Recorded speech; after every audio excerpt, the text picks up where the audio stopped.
Pandemik COVID-19 yang berlaku di Malaysia telah menggesa tenaga pelajar untuk tetap menjalankan pembelajaran di atas talian. Oleh itu, saya Mustafia Aini binti Abdullah A175834 akan berkongsi satu aplikasi yang mungkin boleh digunakan oleh tenaga pengajar untuk menyampaikan ilmu kepada pelajar. Dalam video ini, saya akan berkongsi apakah kelebihan yang terdapat di dalam aplikasi Canvas Learning Management System ini yang boleh diguna pakai oleh tenaga pengajar di dalam dunia pendidikan. Saya akan berkongsi bagaimana cara untuk tenaga pengajar memuat naik nota-nota yang berkaitan dengan kursus. Seterusnya, cara untuk membuat announcement penting kepada pelajar dan juga cara untuk menyediakan kuis bagi menilai tahap prestasi pelajar. Pertama sekali, apakah cara atau kaedah untuk para pelajar mendaftar akaun untuk menggunakan aplikasi Canvas Learning Management System dalam dunia pendidikan? Langkah pertama, pelajar dikehendaki untuk melayari laman web khas aplikasi Canvas ini di halaman Google. Kemudian, sila klik pada bahagian Click Here, It's Free. Seterusnya, pelajar dikehendaki untuk klik pada pilihan I am a student.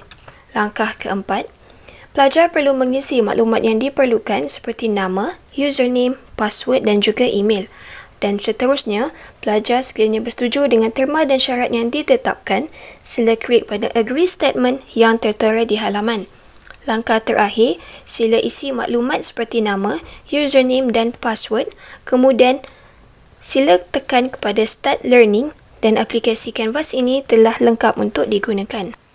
Bagi pendaftaran akaun tenaga pengajar pula hanya memerlukan 3 langkah sahaja. Yang pertama, sila layari laman web Canvas Instructure di halaman Google. Kemudian, sila isi maklumat mengenai diri dan juga organisasi pengajar. Seterusnya, pengajar perlu bersetuju dengan dan syarat yang ditetapkan. Pengajar boleh tekan Agree Statement dan kemudian Submit. Dan pengajar sudah boleh log masuk ke akaun Canvas yang telah terdaftar tadi. Di dalam Canvas ini juga, pengajar boleh menyampaikan perkara-perkara penting kepada pelajar dengan menekan pilihan announcement.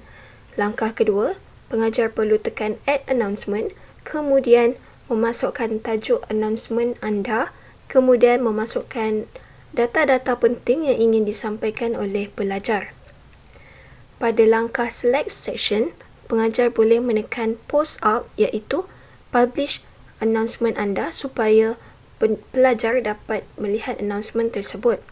Sekiranya pengajar ingin memuat naik fail-fail yang berkaitan dengan announcement tadi, pengajar boleh menekan kepada Add Attachment dan Choose File iaitu memilih fail-fail yang berkaitan dengan announcement tersebut. Kemudian langkah terakhir, menekan button Save dan announcement ini akan tertera di halaman pelajar.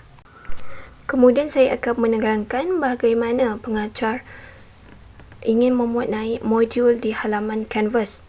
Langkah pertama, pengajar dikehendaki untuk klik di bahagian modul dan seterusnya klik pada bahagian plus modul yang tertera di sebelah kanan halaman Canvas dan kemudian memasukkan tajuk modul anda dan memilih tarikh-tarikh untuk pelajar membuka modul ini.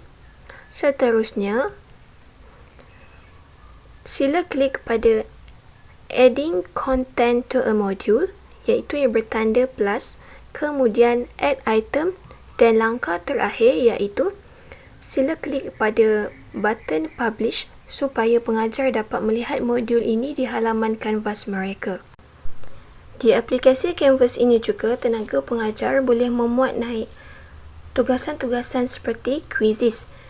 Langkah pertama, sila klik pada bahagian quizzes, kemudian klik pada plus quizzes di halaman, kemudian sila isi tajuk quiz anda, kemudian sila isi maklumat mengenai jenis quiz, tarikh-tarikh pembukaan quiz dan tarikh tamat menjawab quiz, kemudian sila masukkan arahan soalan-soalan yang berkaitan dan juga apakah jawapan daripada soalan yang diberikan. Kemudian langkah terakhir adalah tenaga pengajar dikehendaki untuk menekan button Save. Sekian sahaja daripada saya. Terima kasih.